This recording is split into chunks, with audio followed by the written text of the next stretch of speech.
Alô, quarentenados, tudo bem com vocês? Espero que estejam todos bem. Aqui é o nosso podcast sobre história do Brasil e agora nós vamos falar sobre o Estado Novo.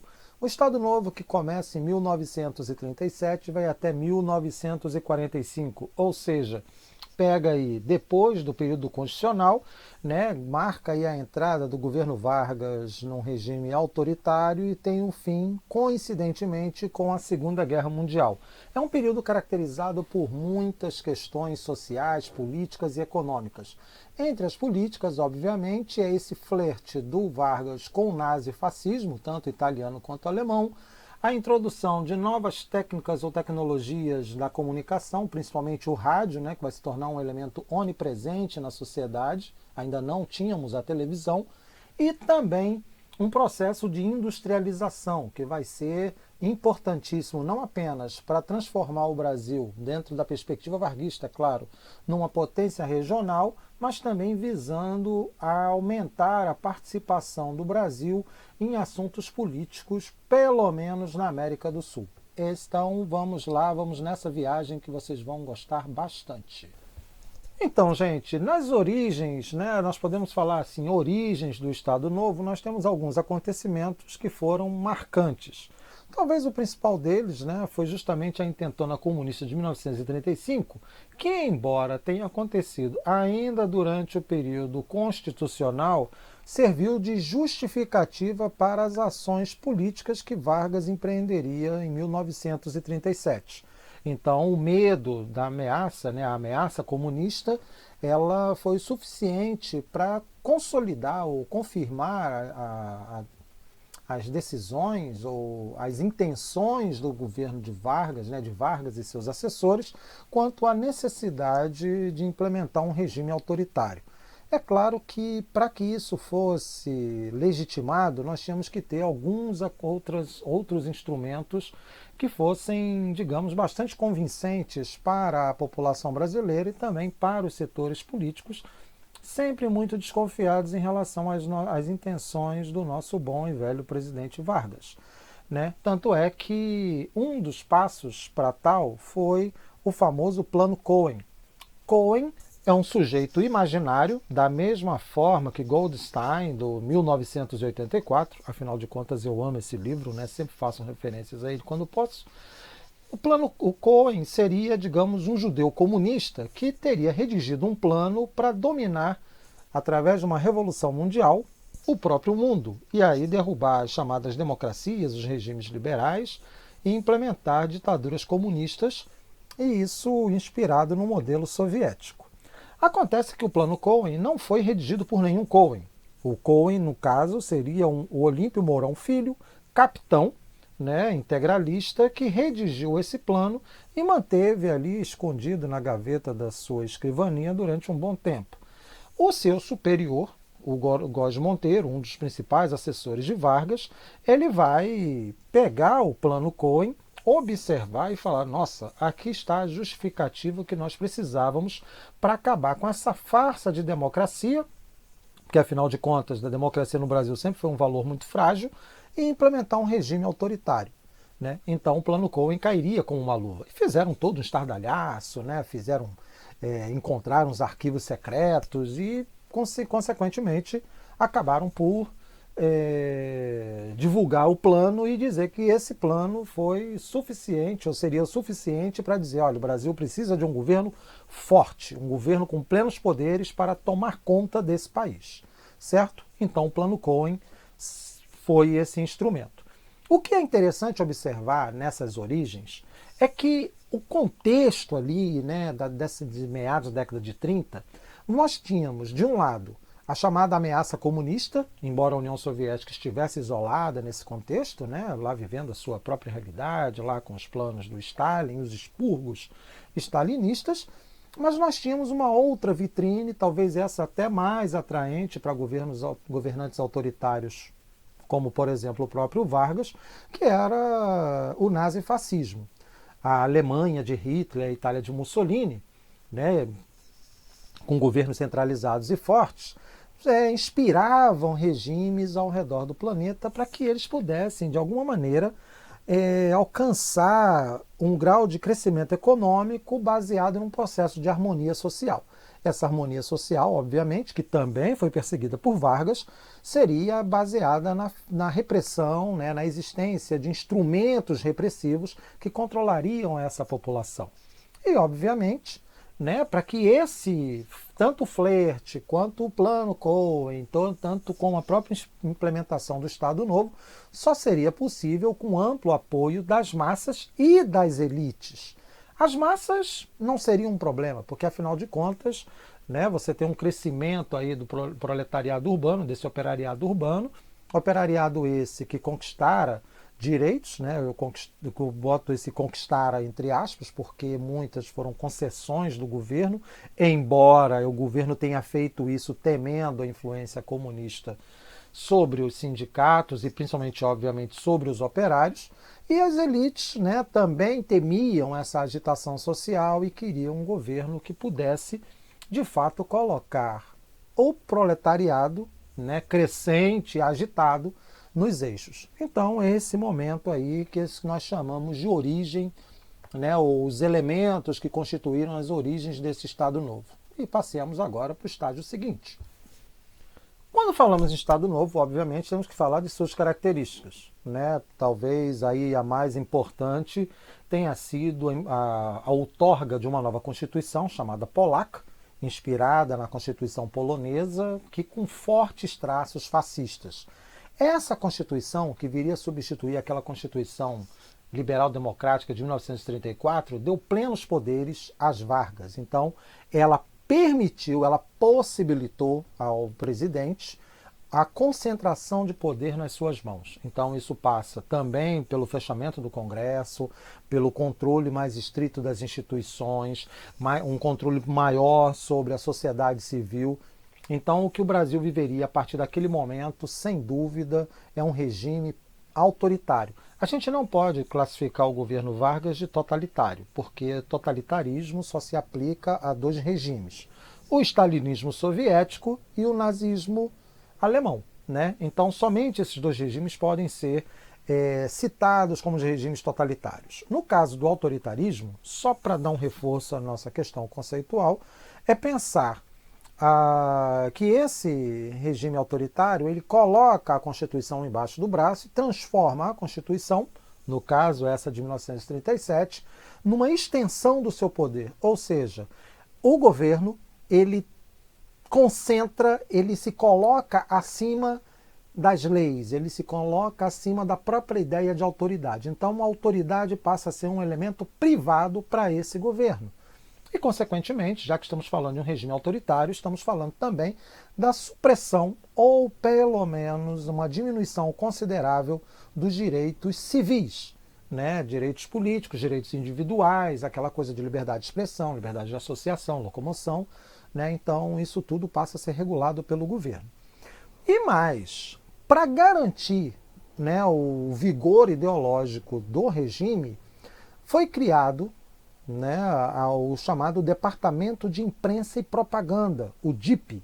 O DIP tinha por função exatamente veicular a ideologia do regime Vargas. É óbvio que isso foi copiado dos modelos fascistas europeus, né? Porque aí você passa a ter um controle sobre a difusão das ideias, né?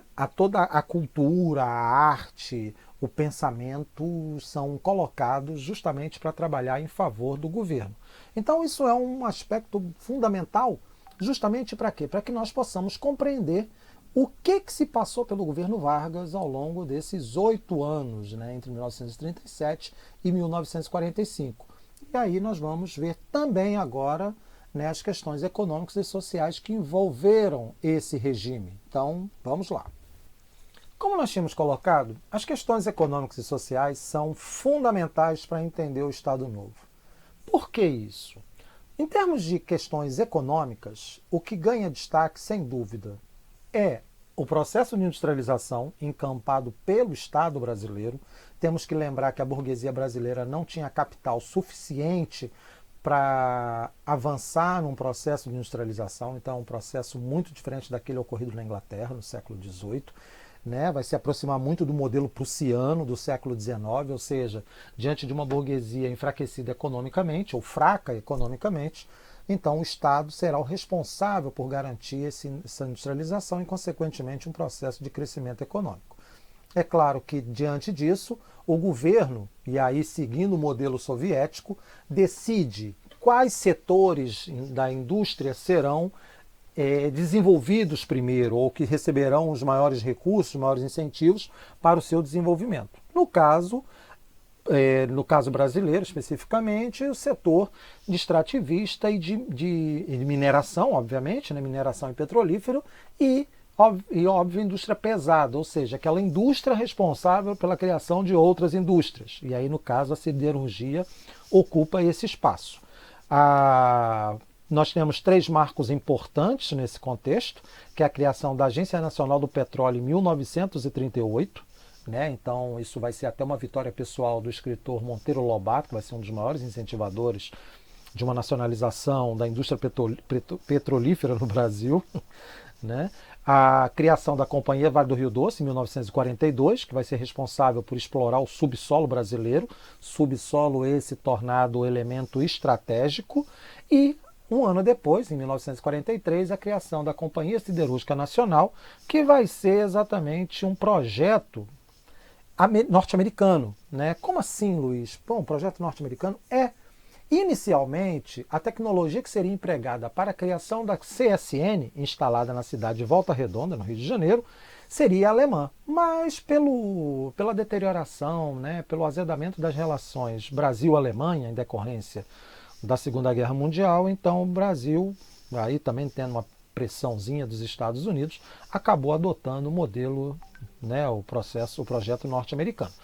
Certo? Então, do setor econômico, é óbvio que isso também tem impactos, né? Vai ter um processo de urbanização bastante acelerado, mas aí a gente passa, evidentemente, já que estamos falando de urbanização, o crescimento das classes urbanas, né? Classe média, classe operária, e, consequentemente, dissidências também, em termos de pensamento, nós vamos ter a censura.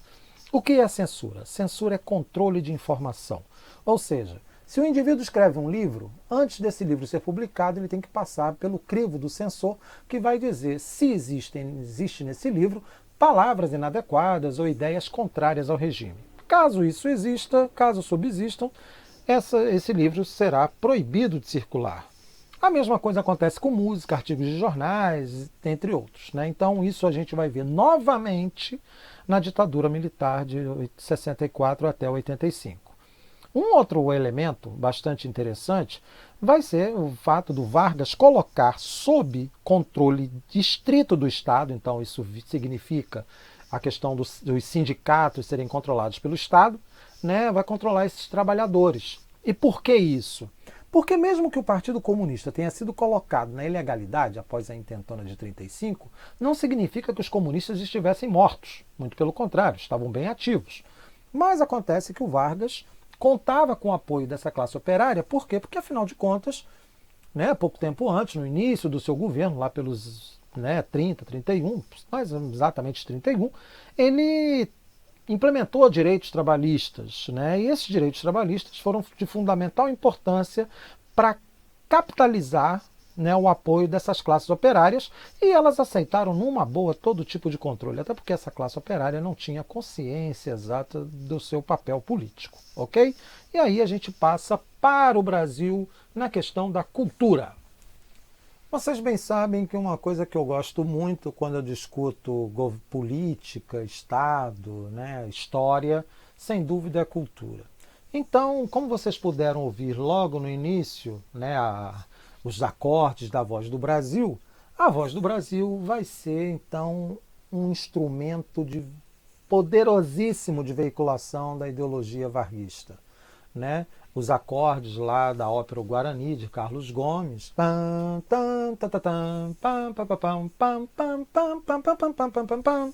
Aí a Voz do Brasil, todo dia, né, de segunda a sexta, às 19 horas. E aí, quando começou, né, eu lembro disso, eu falava assim, em Brasília, 19 horas. Eu vou até colocar para vocês perceberem que essa vinheta é maravilhosa.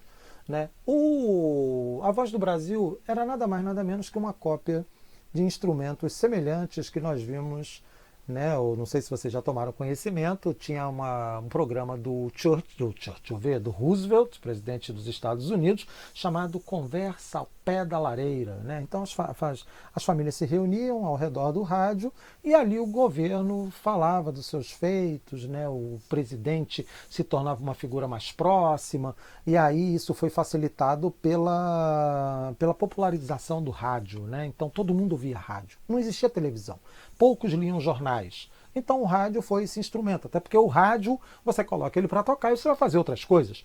Mas imagina você ali, pá, aquela coisa toda, 19 horas, você jantando depois de um dia de trabalho, né? Você ouve o seu presidente falando com você. Isso é que é o mais interessante. Não é uma coisa pessoal, impessoal, distante, não. O presidente agora está na sala de estar da minha família, conversando com a gente e falando dos grandes feitos do Estado brasileiro. Isso é interessante por quê? Porque acaba fomentando um sentimento nacionalista nessa população. Já que eu estou aproximando o presidente da população, então o sentimento nacionalista aflora. E Vargas vai utilizar não apenas da Voz do Brasil, mas também de outros instrumentos. Não se esqueçam do DIP, né, para difundir essas ideias nacionais. E o que é bastante interessante nisso? É o papel desempenhado por vários artistas e intelectuais na constituição dessa ideia de nação. O Vargas, por exemplo, vai pegar obras que ficaram famosas na historiografia, na sociologia brasileira, como, por exemplo, o Casa Grande Senzala, de Gilberto Freire, e vai trabalhar com a ideia, né, da miscigenação. Se antes se tinha uma postura racista, agora o Vargas, né, defende uma raça brasileira composta dos 3 elementos, o branco, o indígena e o negro. Né? Então isso vai ser um poderoso instrumento de discurso nacionalista. E para que isso seja veiculado, por exemplo, né, as escolas, e aí como eu coloquei, o papel da educação vai ser de fundamental importância. Eu adoro falar fundamental importância. Né? Vai ser de fundamental importância. Olha aí de novo. Por quê? Porque a escola trabalha com a formação das crianças. Então, o discurso ideológico nacionalista varguista, estado-novista varguista, estará presente nos bancos escolares através de vários instrumentos. Né? São livros, são cadernos, todos eles estampando a cara do Getúlio, né? A face do Getúlio, com crianças, aquela coisa toda, e isso vai amarrando esse discurso nacionalista no seu governo. E nesse caso, como eu já havia falado, dos intelectuais que apoiaram, eu colocaria um personagem muito importante nesse contexto, que é o nosso amigo Heitor Villa-Lobos. Né? Tem até um filme bem bacana com o Antônio Fagundes fazendo o papel de Villa-Lobos. O Villa-Lobos vai percorrer o Brasil recolhendo músicas populares e vai dar uma roupagem erudita. Né? Então, assim, por exemplo, o Trenzinho do Caipira, né, é uma música inspirada nesse interior brasileiro. Então isso vai ter um papel fundamental para a consolidação e constituição dessa cultura no Brasil durante o Estado Novo. E para fechar o nosso bate-papo, né, em relação ao Estado Novo, eu coloquei ali o título, né, Contradições e Epílogo. Né? Epílogo, para quem não lembra, é quase o final, né? É o último episódio, é a última parte de alguma coisa. Para quem gosta de série, né? Então a série Vargas no Poder terá o seu capítulo final em 1945, com o fim da Segunda Guerra. Então vamos lá. O Brasil tentou, de todas as formas possíveis e imagináveis, né, começando a Segunda Guerra Mundial em 1º de setembro de 1939, e para quem gosta de exatidão, exatamente às 4 horas da manhã, quando tropas alemãs derrubam os marcos fronteiriços com a Polônia, invadem esse país, né, 2 dias depois, França e Inglaterra declaram guerra à Alemanha, e o Brasil olhando à distância, porque afinal de contas Vargas tinha aquele apreço pelos regimes nazifascistas. Né? Então, o que deu, tentou manter uma política de neutralidade. O problema é que a neutralidade do governo do Brasil foi, digamos, detonada com as ações de submarinos alemães ao longo da costa brasileira. Ou seja, os submarinos passaram a afundar tudo o que flutuava, que não tinha bandeira alemã. E nesse caso, os navios né, brasileiros sendo afundados, uma crescente pressão por parte de diferentes setores da sociedade, inclusive setores do próprio governo, começaram a colocar uma pressão muito grande. E somando-se a essa pressão, os Estados Unidos. Os Estados Unidos também pressionaram o governo brasileiro, né? Lembra da questão que eu coloquei lá atrás da Companhia Siderúrgica Nacional? Então, os Estados Unidos deram aquela cantada no Brasil, né? Assim, olha, se vocês permitirem a utilização de bases aeronavais no Rio Grande do Norte para poder ter um controle maior sobre o Oceano Atlântico, nós contribuiremos na construção, na instalação de uma siderúrgica. E foi mais ou menos o que aconteceu. Mas, de qualquer maneira, o Brasil vai declarar guerra à Alemanha, lá na passagem de 1942 para 1943, envia tropas para a Itália. Essas tropas, ao contrário do que muita gente fala, e eu fico chateado com isso, né? Porque, pô, será que o Brasil é só um bando de banana? Não. Os pracinhas, né? A Força Expedicionária Brasileira.